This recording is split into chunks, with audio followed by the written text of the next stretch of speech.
Hello, and welcome to another episode of the Cutting Edge Figure Skating Podcast. My name is Kim Dunaway, and in this episode, I will be covering Budapest Trophy 2024 that happened this past weekend. It's the last challenger that we have before the start of the Grand Prix season. Not as competitive and as big of a field with as many big names as we had at Nebelhorn or Lombardia, but still a lot of really good competitors at this event. No pairs here, no senior pairs anyway, so just three disciplines. And I'm going to start off with the men. So this event was won by Matteo Rizzo of Italy. This is the first time we have seen him since he was at Europeans, and he had hip surgery in the off season before Worlds and shut his season down a little bit earlier. So from the looks of it, in this competition, he looks to be healing well. He was jumping very nicely here. And he went wire to wire. He won the short program and the free skate here, which is something we don't usually see from Matteo. He is usually one who makes mistakes in the short program and is oftentimes working from behind.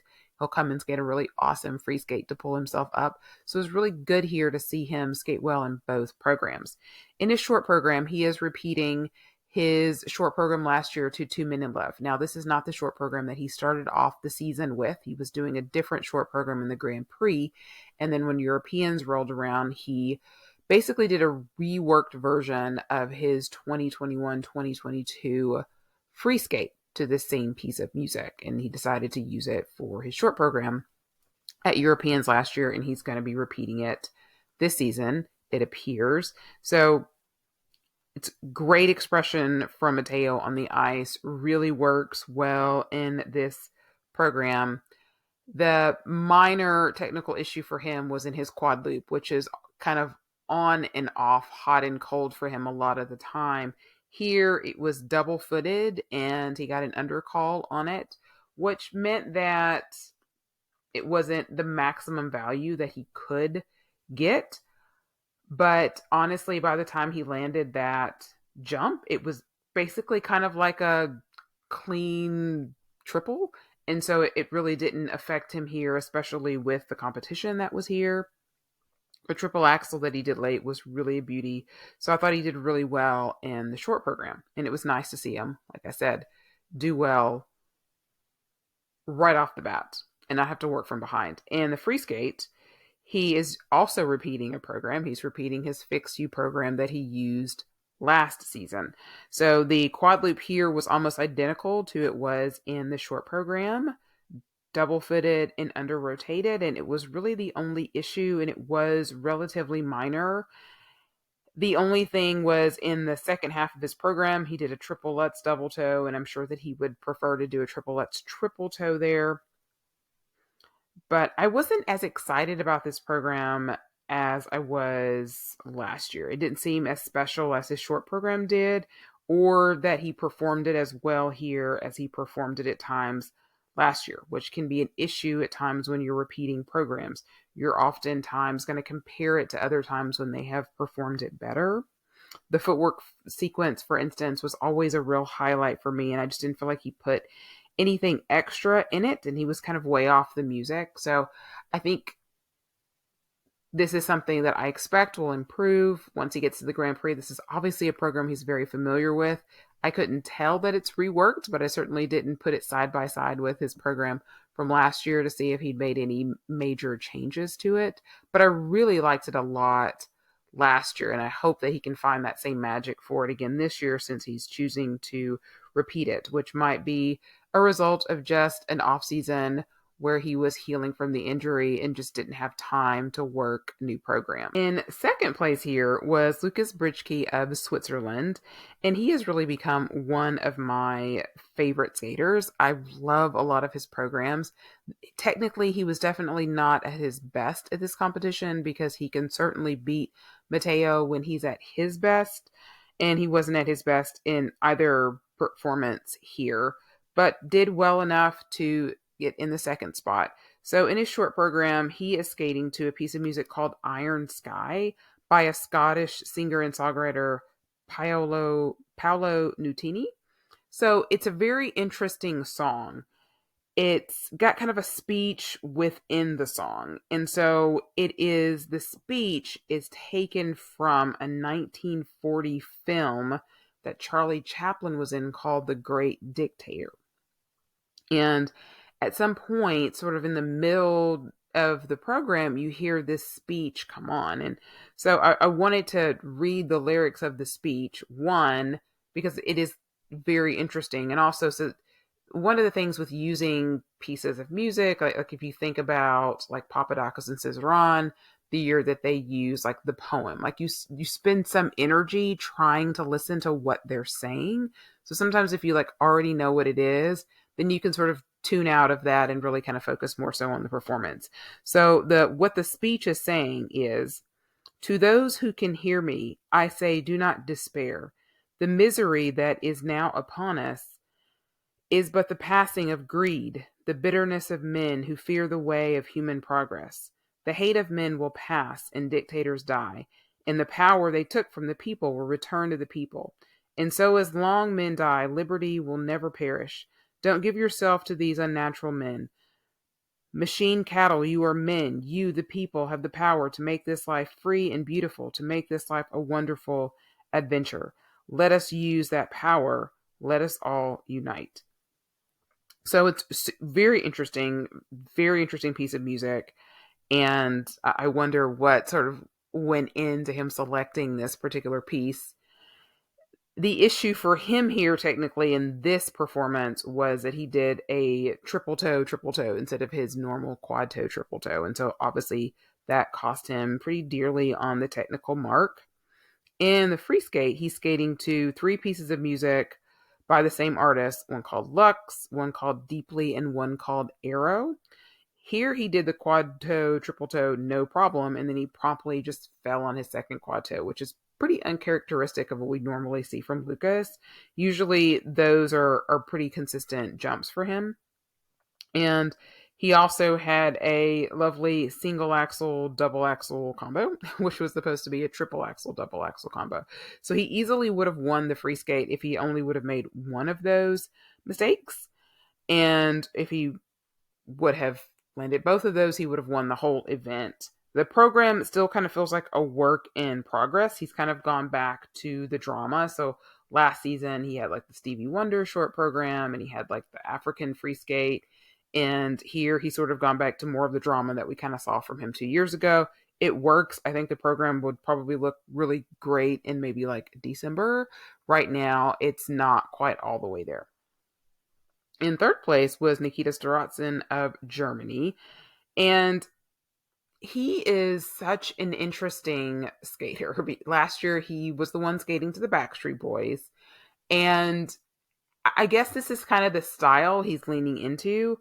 In the short program, he was skating to Never Gonna Give You Up, which is not the Rick Astley version, which is the normal version of this song. It's actually a cover called The Cake Mix. The best way I could describe this program is that it was distracting. Like when he did Backstreet Boys last year, it was kind of funny, and clearly he likes like this poppy, campy style. And I think it's totally fine to really lean into it, but I feel like this one feels a bit disjointed. And it didn't help that all 3 of his jumps got a call. He landed the triple axel, but it almost came to like a complete stop, and he ended up with an undercall on that. On his triple Lutz triple toe combo, he fell on the triple toe, and he got an unclear edge call on his triple flip. So his coach was not happy. He just kind of let him have it as soon as he got off the ice, and he just fussed the entire time in the kiss and cry until the marks came up, which was kind of like, okay. I kind of feel like, I guess like some coaches, like they want to get what's on their chest like off because maybe they fear that they're not going to remember later when they're in the back. But I just kind of feel like I would prefer for them to like save it for like when the cameras are off, like when we get like when they go to the next skater, like then it's the time to be like, okay, so here's what I thought, right? As opposed to just like admonishing me when I'm on the screen. But that was just interesting. In his free skate, very different from the short. It's kind of like an opera piece, and then he's got a violin concerto in there. He jumps with like the rip-on arms, which since we don't have the Russian ladies anymore, it feels so like 5 years ago. But it was a very messy free skate. The fact that he jumped from sixth to third tells you what you need to know happened in the men's free skate. The jumps were just a struggle. All of his jumping passes, except for one, had negative GOE. Both of his triple axels were not landed well. The triple Lutz triple toe was under rotated badly. He stepped out of his triple loop. It was just really hard to get into the program, and I might even say that it was boring. In fourth place here was Kornel Witkowski from Poland. His short program was to a piece of music called Echo Sax End. Very interesting costume. He had like a half and half look, like a Two-Face kind of look with his shirt. He had like a deep red all the way down to the glove on one half, and on the other side was like this light blue again all the way down to the gloves. He did a triple axel, was a little scratchy on the landing, triple flip, and then a triple Lutz triple toe. The triple toe honestly did not look like it got all the way around, but he just got called on the quarter, as did the triple axel. The good thing about him is he looks like he's just living his best life. The artistry is not quite there, but it is an interesting program. In the free skate, he's skating to a piece of music called Wild Side. Another like interesting shirt. It looks like it's going to be like a really dark piece based on his costume, but it's rather nice piano music. Like, I love the spread eagle into the triple toe to start. He just really lacked a lot of technical difficulty in this particular program. He fell on his triple axel. He did a double axel combo, which I'm sure was supposed to be perhaps a triple axel double axel combo, but then when he didn't land the triple axel, if he just hesitated and didn't get all the rotations in, or if he made that conscious decision to just do double. He just did a triple Lutz double toe instead of a triple toe. He did a triple Lutz Euler double Salchow instead of a triple Salchow, and then he popped his triple flip into a single flip. So he also had some struggles in other elements of the program. So both of his last two spins got negative GOE. He basically fell out of his camel. In his last spin, it kind of looked like he fell out of that too. He tried to cover it up with the choreography, but I don't think the judges were fooled. So unfortunate for him, especially the way that he ended that program. And then in fifth place was Makar Suntsev of Finland. His short program was to Moonlight Sonata. A very animated opening. Like Moonlight Sonata, depending upon the arrangement that you use, or if you tried to add percussion or what have you, it can be very light and very subtle, or it could be a little bit more heavier, like his was. Very heavy on the piano, kind of made it a little bit more dramatic. He did a double Lutz triple toe, which obviously was meant to be a triple Lutz. He just does a double axel, so he does not have a triple axel in his repertoire. So that definitely put him behind technically from a lot of the top competitors that finished ahead of him. Good artistry in this program, a little flair of drama. I really liked the footwork sequence. Feel like overall he needs to use more of the ice. Had a really nice Ina Bauer in there. I thought he could have held it longer, and I really liked his spins. I thought he had some really nice positions in those. In his free skate, he was doing Ghost of Japan, which I immediately remembered seeing last year at one of the Grand Prix, which I looked up, and it was in Espa. And I remember it being more interesting than it was here. Unfortunately, again, tough for him to compete without the triple axel. I did think there were some nice moments in there, however. So that was the top 5 of the men's. Let's move on to the dance competition. And so, honestly, nobody here really tore it up technically. It's early in the season, and it's not uncommon for us to see level 1s and 2s when it comes to pattern dance sequences and midline step sequences. And the judges were pretty mixed with the top 3, especially in the free dance. So it was kind of anybody's game here, but it was won by Christina Carrera and Anthony Ponomarenko of the U.S. And their rhythm dance, I really noticed Anthony more in this outing than I did in their previous Challenger outing. I don't feel like this short dance, rhythm dance, is as transformative as their rhythm dance was last year. In fact, when I was watching it this time, I'm like, I feel like this is a style that Green and Parsons could pull off really well, who we haven't seen yet this season. And in their free dance, this is my second time seeing the Carmen free dance. And it is a good program. I think the best line is the straight line lift that they do at the beginning and the 1 foot turn sequence that they both do very well. They did their 1 foot turn sequence very well last year. Also, I think there are twizzles that they do in the program are really effective with the music change. I think the serpentine step sequence towards the end also works really well. So I think it's a good program. There's a little bit of hesitation on my part from just like completely getting excited about it. And I don't know what it is because there's nothing wrong with the program. But I'm just not all the way there yet. In second place was Emily Brody and Ian Somerville, also of the US. So the US goes 1 and 2 here. In their rhythm dance, they are using Brick House and Daddy Cool. I found it to be a little similar in vibe to their Prince rhythm dance was last year, which I was a little puzzled at when I saw it very early on in the Challenger circuit last year. It kind of grew on me a little bit as it went on. I'm a little surprised that they kind of went back to that kind of sexy well again this season. But overall, I'm not in love with it. I don't hate it. There are some things that I think that they can improve on. Like in the beginning, I need more from Emily, like at the beginning. Like the posing isn't quite what I'm wanting from her. It almost looks like the rhythm isn't quite there. Once like the midline step kicks in, like she's great. They both only got level 3s on their twizzles. I like their character step, and I do find that my eye is going to Emily a lot more, and that's a good thing. She's performing a lot more in her face than what she used to, and that's really helpful. They got just below a 75. Ian was really happy with that score. Emily is always a little bit more subdued in the kiss and cry than he is. In the free dance, they're doing their last year's free dance to Naquit Pa from Celine Dion.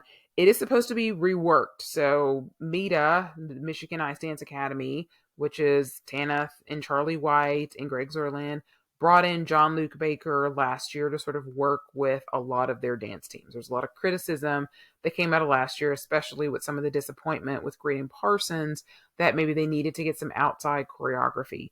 And so you do see a little elements of John Luke in their new reworked program. Like, for instance, there's a lift that they do that is the same lift that I've seen John Luke and Caitlin do.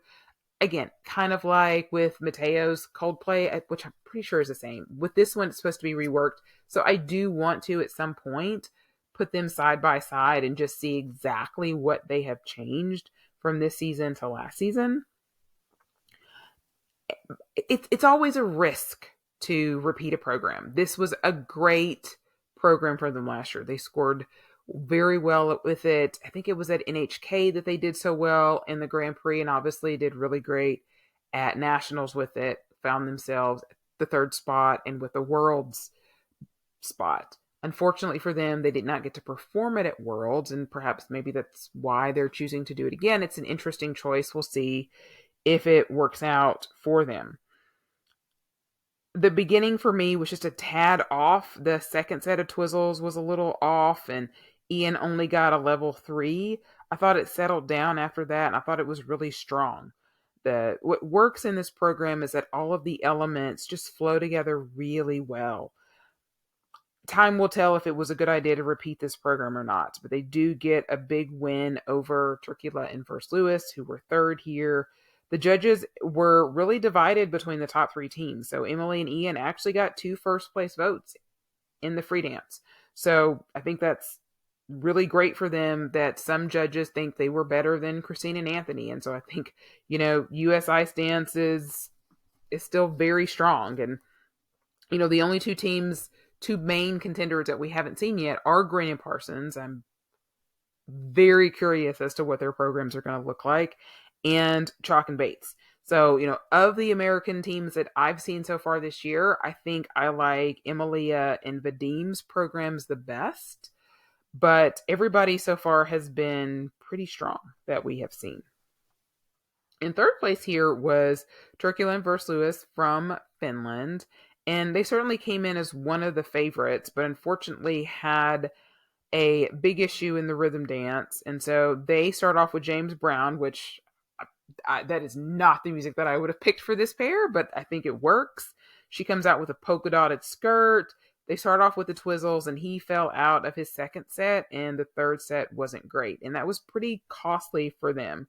So the second song is the same song that Guinard and Fabry used at the start of their rhythm dance. All of the judges had them in at least third. So not a single judge had them in first or second. They even got a couple of fifth place votes, and they were third in PCS. Even though it was just by 100th of a point, they were firmly behind Brody and Somerville here in the rhythm dance. More successful for them in the free dance. So I saw what they were skating to before I saw their program, and it said Bewitched. And so I had a completely different idea in mind than when they came out there. And I was like, okay, they're dressed for a tango. And sure enough, it is a tango, which I'm not mad at. Because frankly, now that we, don't have patterns at all in seniors, I really appreciate a good tango because we just don't have those foundational rhythms anymore. They do end with what sounds like liber tango, which it just got me thinking. I'm like, I'm not a big Dancing with the Stars watcher at all, but I have seen different routines over the stretch of the series, especially like in the first few seasons. And I remember like a tango to Dirty Diana. I remember seeing a passo to like Free Your Mind. And I'm thinking there's so many different pieces of music out there that you could sort of make work for a tango. Like, why does everybody just pick like boring traditional tango music? So just throwing that out there. I'd love to see somebody do kind of a non-traditional tango, or a traditional tango to non-traditional music, I think is what I'm trying to say. Even so, I think there's a lot of great moments in this program, and I do like the program. I like the beginning. The 1-foot turn sequence that they do really sets a good tone. They've got this cool curve lift where she's like suspended in the air. I think their diagonal lift is also really well done, and it's effective. The rotational stationary lift combo is exciting, and it's dramatic, and that's always a highlight of all of their programs. There may have been a little hitch in their transitioning to the stationary lift, and they lost a level. A couple transitions that they had weren't completely smooth, but overall I really liked it. Julia is really doing her best drama, and I think this team has a lot more versatility than we have given them credit for in the past. They are not a one-trick pony, unlike some teams that we see out here. Not at this competition. Not picking anybody at this competition, but, in general. All right, moving on. So in fourth place here was our second Finnish team, Orihara and Pirinen, who were number 1 on my season's best list last year from their Chicago program. So I was very excited to see what their follow-up was going to be this season. In the rhythm dance, they are skating to Disco Inferno, Love to Love You, in YMCA. And so far, this is my favorite rhythm dance so far this season. I mean, everybody talks about what a star Yuko is, but I gotta say, like, Yuho will not be outdone. He is just as over the top and campy and a showman as much as she is. I remember them saying at Worlds that they were hoping for like a waltz. And I'm like, really? Because y'all are kind of killing this style from what I can see. The only thing that I'll like nitpick is like her mouth is open like the whole time. And like, she could get some different facial expressions where she's not always constantly out there with just like the open mouth. But the routine is totally over the top, total camp, crazy energy, and just so much fun. Their free dance is to a chorus line. So they're going kind of back to the Broadway. And they use some selections with a lot of talking throughout, which I think some people might be a little bit distracting. So chorus line is a little bit of a tougher sell than Chicago because people are not as familiar with it. But I've seen chorus line, the Broadway show. I've not seen like the movie, which of course is based on the Broadway show.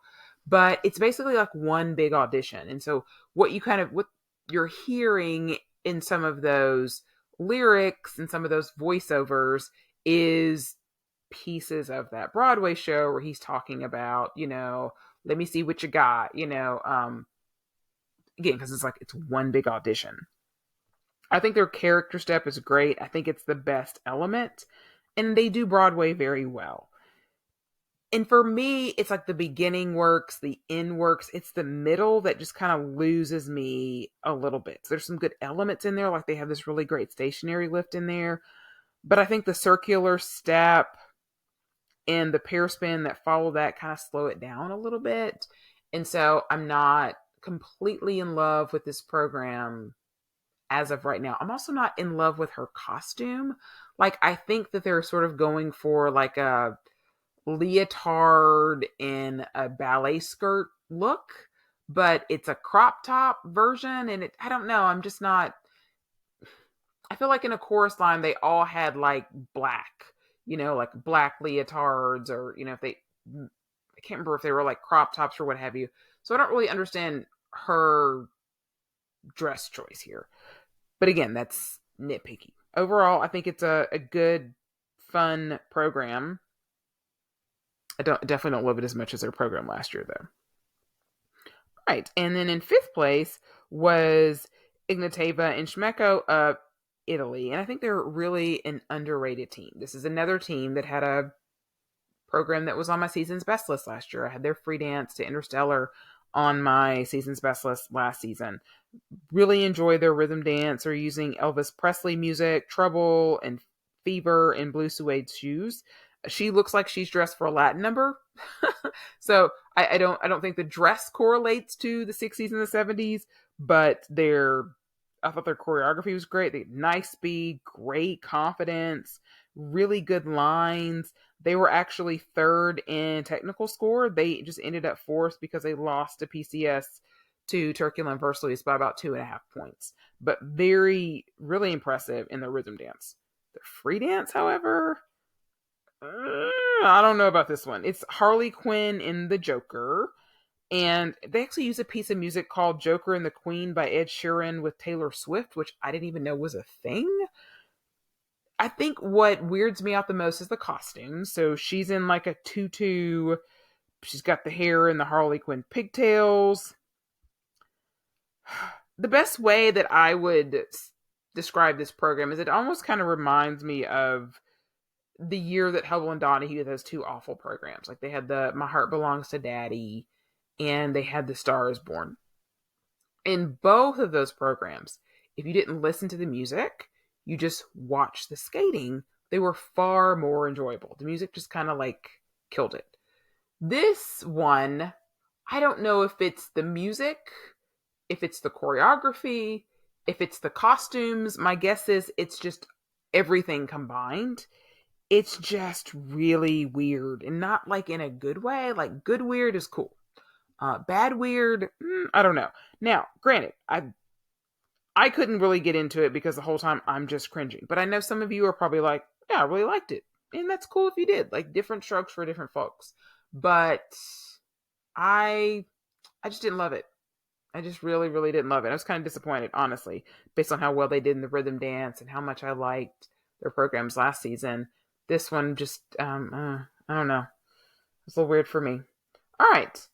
Let's go to the ladies. So, this event saw the return of Alyssa Liu, and let's be honest, like this is pretty much worth the price of admission. Like this is the whole reason that you wanted to watch Budapest probably was to see Alyssa's international return to competition. The last time we saw her, she was 16 years old. It was at the World Championships in March. And here she is, now 19, looking very mature, very different. And she's got a fantastic resume. 2-time U.S. champion, world's bronze medalist, 6th at the 2022 Olympics. I mean, if you think about that for a second, we have been skating for the past 3 years. We've been skating. I haven't been skating. I've been watching skating for the past 2 seasons with no Russians at all. If you take the Russians away from the 2022 Olympics, Alyssa would be on the podium. So she has probably the best resume of any current American lady. Now, Isabeau's got a world silver medal, but just one national title. Amber's got a national title. But here we got Alyssa. Brady's got a couple of national titles. But here we've got Alyssa, who's probably got the best resume out of anybody. And so I was really less concerned about her placement here and more just about her getting back on the international scene. So she's currently a student at UCLA. And so she is working with her coaches, Philip and Massimo Scali, remotely while she stays in LA. And this is sort of what she wrote in a recent story just last week about her decision to come back to skating. So at the very start of this year, I went skiing for the first time, and I hadn't felt that adrenaline rush, I guess, since I quit skating. It feels so familiar to skiing. And so after I skied, I was like, wait, let me go get on the ice and see what it feels like. At this point, I still wasn't planning to return. I just wanted to skate again because I hadn't stepped on the ice since I got off for my last show. I just wanted to get back on and see how skates felt, the whole thing. The first session, I tried the double axel and I could do it. And I was like, oh. And she later states in that she decided she wanted to come back and return to the ice kind of on her own terms. So she couldn't ask for a better start here than winning the whole shebang, right? She came out really strong in her short program, skating to a piece of music called Promise. Really pretty dress, nice, mature program. She did get a cue call on her triple toe and her triple flip, triple toe combo. And that was what kept her from getting a 70 in the short program and sort of getting to those same levels that we've seen out of Elise Lynn Gracie and Amber Glenn so far this season. She actually has a personal best of a 74 that she got at Lombardia 3 years ago. So she definitely has the goods. Now that was with her combo in the second half of the program and not getting a call on it. But we know what she's capable of. And so here, coming out and getting just below a 69 was, I think, really good for her. And she looked so happy. I mean, that's what stood out to me more than anything. And then in her free skate, she's skating to MacArthur Park by Donna Summer. Really fun program. Got a gold dress. And honestly, I really like the other elements in her program, like her spins and her inner bower, like better than her jumps. And I think that's a huge step from the Alyssa that we're used to seeing. I thought she looked like she had made some really good strides in the last season that we saw her 2.5 years ago. But now I think it looks really good on her. And I'm so excited to see what the rest of the season brings. In second place here was Kimi Rapond of Switzerland, and her short program was actually a career best for her at 66 points. And it just shows how rare she's had a good short program. She does not skate clean shorts like ever. There's always something, a fall, a step out, a combo went awry. And so that's something that would really help to propel her if she can get this short program consistent, because she is one that I expected last year to be on podiums at Grand Prix and pushing to be in Grand Prix final. And she was nowhere near that in the one Grand Prix that we saw her at last year before her injury. So I would love to see her really skate up to her potential this season. Something to really watch with her this season is the lack of GOE that she gets on a lot of her elements, especially her jumps. I feel like this program, which is To Mother Nature by Hans Zimmer, it's okay. I just feel like a lot of the movements are very rushed. Like she just doesn't, I don't know if there's not time built in for it, or if she doesn't take the time to really finish her movements and really feel the music. I do like her layback spins. She's one, I just talked about this on last week's podcast about Shanghai Trophy, the difficulty a lot of women have in getting a level 4 spin without having to do a Billman. So she actually does enough variations and revolutions where she doesn't have to do a full Billman. So she's a really good example of somebody who can get a level 4 without it. She does catch her foot, but she doesn't go into the full Billman position. The other two spins, however, though, she just got a level 3, and she just got a level 3 on her step sequence. And so the judges were really kind of all over the place with her. She had placements all the way from 1st to 6th. She was 2nd in PCS, which I just totally disagree with, honestly. I would have had Lindsay there. And her free skate, she started off with a triple flip, triple toe, which I was a little surprised got positive GOE. It seemed kind of scratchy to me. But I just feel like this program is just like jump, jump, jump, a little bit of choreographer, choreography here. I thought overall it was a stronger performance than what we saw at Nebelhorn, but it's still not what this gladiator program could be. I don't know that.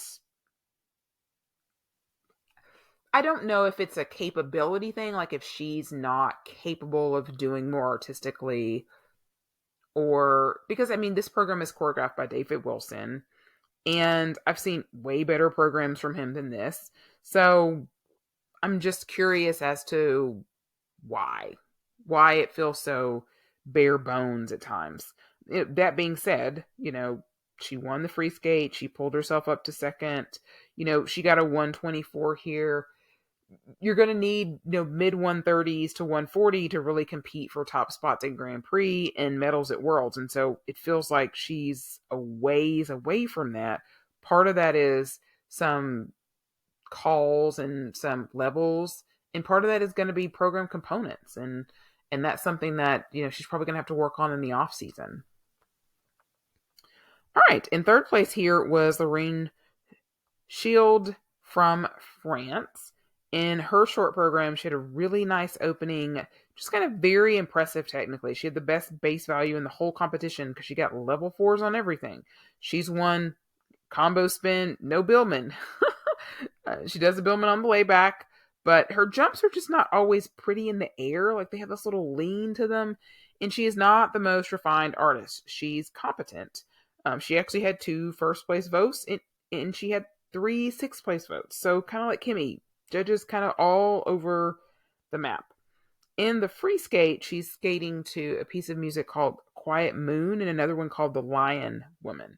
Again, jumps were just really off balance in the air.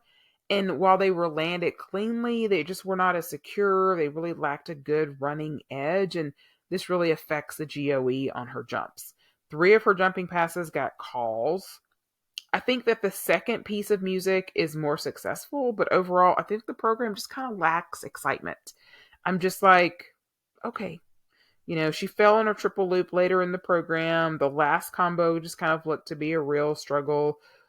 Like in the short program, she got all of her levels on all 3 spins and on the step sequences, which is big for her, and it helped pull her up to get onto the podium. She was second in the tech score, which just shows the struggle that everybody else was having. But again, that second mark, she was 8 points behind Alyssa in PCS. And so that just really shows just lackluster presentation from her. In fourth place was Lindsay Thorngren.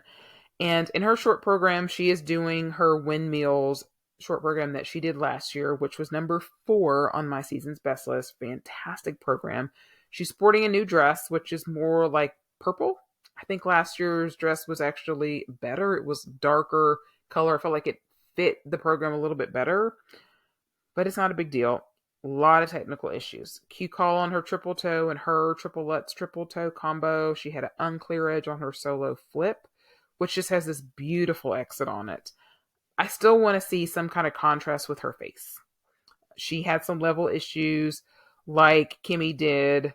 3 on her step sequence. She got a 3 and a V on her combo spin. It appears she didn't hold the 90-degree position in her sit spin for a 2 full revolutions.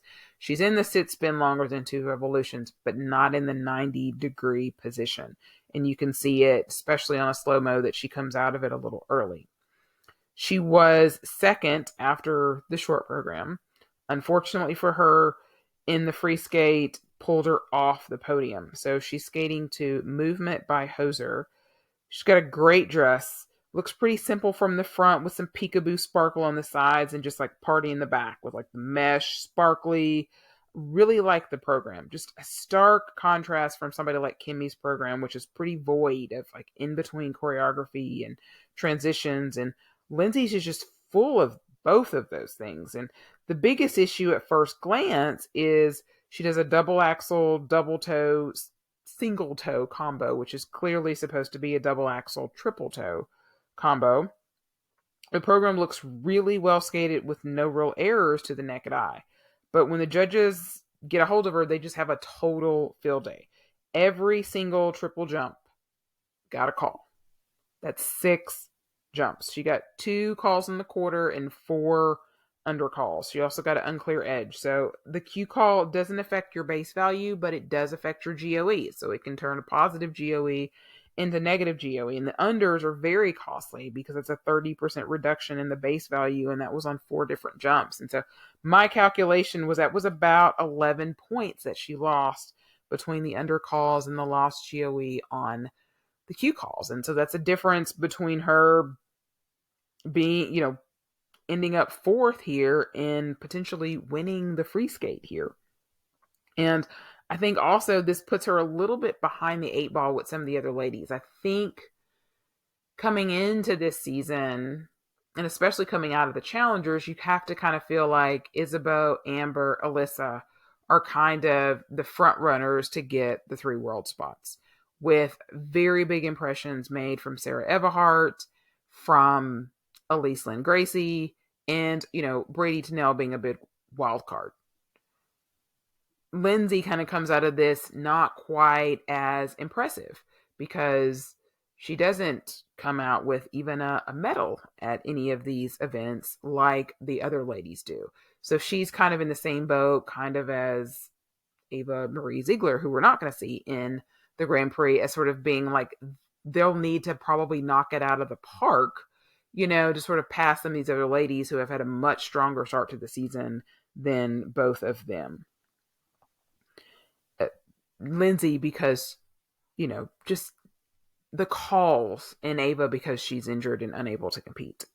In 5th place here was Madeline Skeesis, and in her short program was really a strong jumping effort from her. Clean, no calls, and this is the best score we have seen from her since last year at Nepola. I still don't think this program really works. I feel like if they just picked 1 or 2 pieces of music to use, that would help a lot. They use King of Pride Rock for a lot of it, but that piece of music is like almost 6 minutes long, and there's just way too many cuts, and it just feels disjointed, and there's no real build up. She does seem like she really likes it, but I'm just not sure that it'll be a successful program for her in Canada. I don't know how successful it's going to be for her outside of Canada, but most importantly, landing those jumps. And so it's great to see her land them in the short program. Unfortunately, in the free skate was very, very different. So her free skate is to dance Macabre. Love the nice catch foot spiral that she does at the beginning. I felt like she held it longer at this competition than she did earlier in the season. I think it was at Lombardia. But it was, again, a rough jumping day. She stepped out of both of her first 2 passes, so a triple Lutz and a triple flip.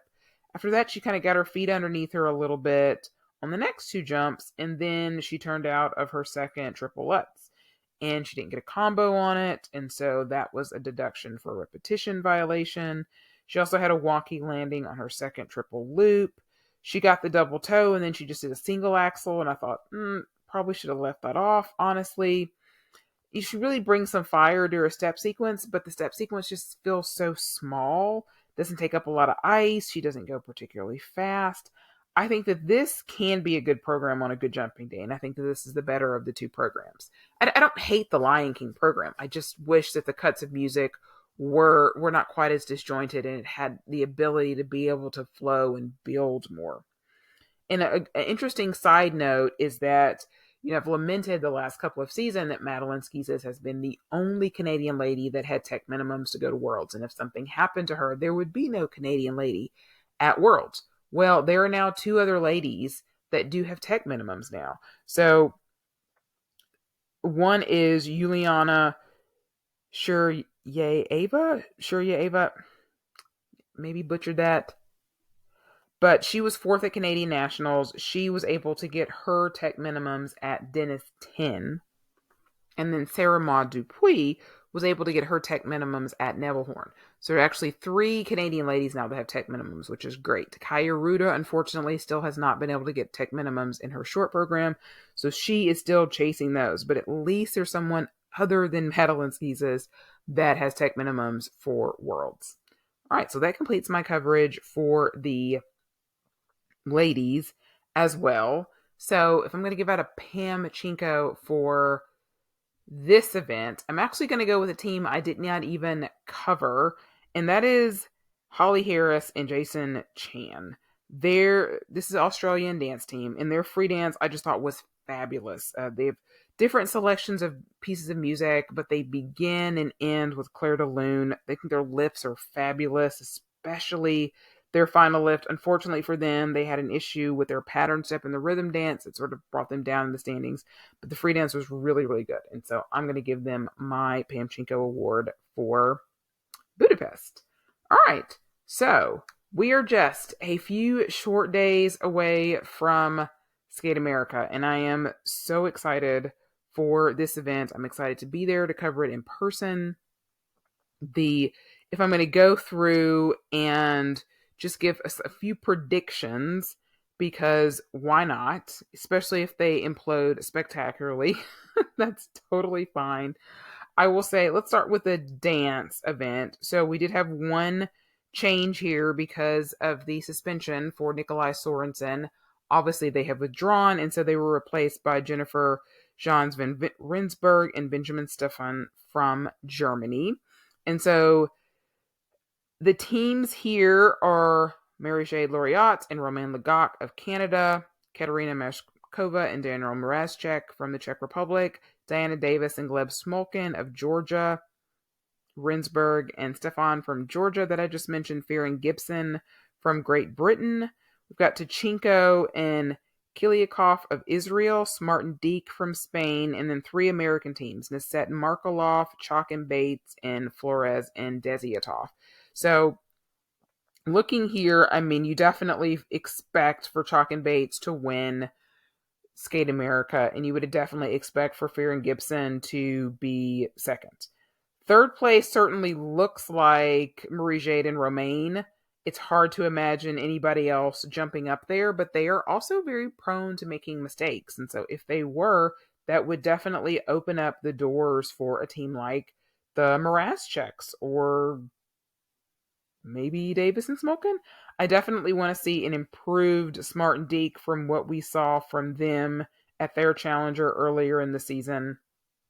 And I'm very excited to see Flores and Desiatov get a Grand Prix. They are doing a free dance to the Poor Things soundtrack, which is what Emma Stone, I think she won an Academy Award for that this past year. I haven't seen the movie, so I've heard a lot of different thoughts about this particular free dance. So I'm interested to see what it looks like and what you guys think of it as well. In pairs, we've got Vannanen and Clarissy from Finland, Meltikina Borolava from Georgia, Vapinlaw and Digby from Great Britain, Pavlova Shievchenko from Hungary, Mura and Kihara of Japan, and three American teams, Kamen O'Shea, McBeath and Parkman, and Efimova and Mitrofanov. So this actually should be a really good pairs event. There's a lot of really good teams here. And I think Mira and Kihara are definitely the favorites, right? You look at Pavlova and Shievchenko, and I would put them second. The third place one is interesting because between Meltikina and Buralava and the potential that we could see out of Cam and O'Shea could be pretty competitive there. So I'm going to pick Cam and O'Shea just based upon how excited I was about their short program at, I think it was Nebelhorn. But it'll probably be Meltikina and Buralava, but who knows? I'm gonna go with Cam and O'Shea. The U.S. always seems to kind of sneak a team onto the podium some kind of way. All right, let's look at the ladies event, and a lot of the Grand Prix for the ladies are really pretty stacked, and I feel like Isabeau got pretty tough draws in both of her Grand Prix. I think this one may be the less tough of the two, but we've got Olga Mukutina, Nina Pinzaroni, Leah Serna, Yuna Aoki, Wakaba Higuchi, Rinka Watanabe, Sophia Stepchenko, Minchae Kim, Olivia Kaiser, Isabel Levito, Elise Lynn Gracie, and Brady Tennell. So I feel like a lot of people have forgotten about Nina Pinzaroni all of a sudden. Like, she was fantastic last season, made the Grand Prix final, medaled at Europeans, just had an unfortunate Worlds. So I definitely expect for her to do well here. Biggest issue for her a lot of times is getting calls on some of her jumps, which has also been an issue at times for Isabeau. Isabeau said in her press call that she's got a lot of confidence, having won the silver medal, and she feels well trained and really ready to go. She did start with a Swan Lake short program when she debuted at Cranberry Cup back in August, and ultimately her and her team decided it was too similar to her free skate, so they decided to go with a different short program with the Breakfast at Tiffany's, which she really seems to like.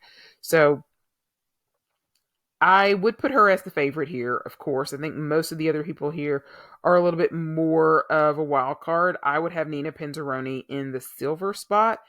Third place, I'm gonna drink the Elise Lynn Gracie Kool-Aid, and I'm gonna have her third, just because I just never know what I'm gonna get out of Rinka Watanabe on any given day. If she could win the whole thing, she could be 10th. You just never know. Don't know what Wakaba is gonna look like this year either. I really liked her programs last year. She wasn't quite ready coming back from the injury. I would love to see her at her potential this year. I don't know how the triple axel's coming. Looking forward to see what those practices look like with her. So that's what I'm thinking for the ladies. And then with the men, we've got Wesley Chu, Kevin Amos, Francois Pitot, Nika Igazzi, Cal Mura, Koshira Shimada, Nozomu Yoshioko, Dennis Vasiliev, Donovan Carrillo, Lucas Broussard, Ilya Malinin, and Maxim Naumov. So obviously Ilya comes in as the favorite. I think you've got to put Cal Mura in as the favorite for silver. And then bronze is anybody's guess. What Kevin Amos is going to show up, who knows? Dennis can be really strong when he's on. Boy, I don't know, because the one event that Kevin was at earlier this season did not go well in the free skate. I think the short program went well. I'm going to say he gets it together and finds some of the magic that he has last year at Skate Canada and pulls off a bronze. I'm not confident about it, though. I got to be honest. And I will say with Ilya's press call, oh my gosh, it was like so many of the press members were just enamored with the backflip. And then like a day later, Adam Seo Himfa was doing some kind of ridiculous I don't know if he was trying to add a twist to the backflip, if he was trying to do some kind of twist into a front. I don't know. It was stupid. I'm like, why are we doing acrobatics? This is why I don't like the backflip in the programs. Like ISU, make it a one-time thing, ban it for next year.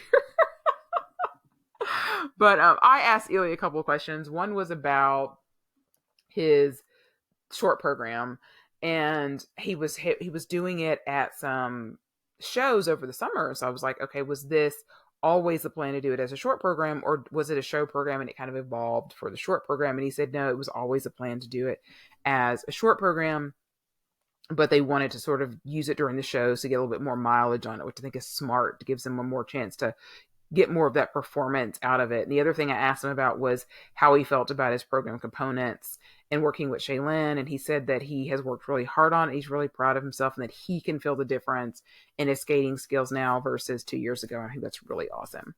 So that is my quick preview of Skate America. If you are coming to Skate America, please come by the press section and say hello. I would love to meet you, and definitely send me a line this week. Let me know what you're thinking about some of the programs that you've been seeing and that you'll see this weekend at Skate America. As far as the televised, all of these events are on Peacock. So I know it's another streaming service. They have raised their prices, but it is the easiest way to watch the Grand Prix if you are in the US. If you are not in the US and it's not geo-blocked, then you may be able to watch it on the YouTube channel. If you are in the US and you want to watch on the YouTube channel, then download a VPN app or use an Opera browser and be able to watch it that way. All right. As always, thank you guys so much for listening to the podcast. If you are watching via YouTube, please like the video and subscribe to the channel. If you're listening in your podcatcher, please subscribe to the podcatcher. Leave a review if you can. Share. Let other people know about the podcast. And you can find me at iSkate Podcast on Instagram and on Twitter. You can send me a line at thecuttingedgepod@gmail.com. Hope everybody has a great rest of your week.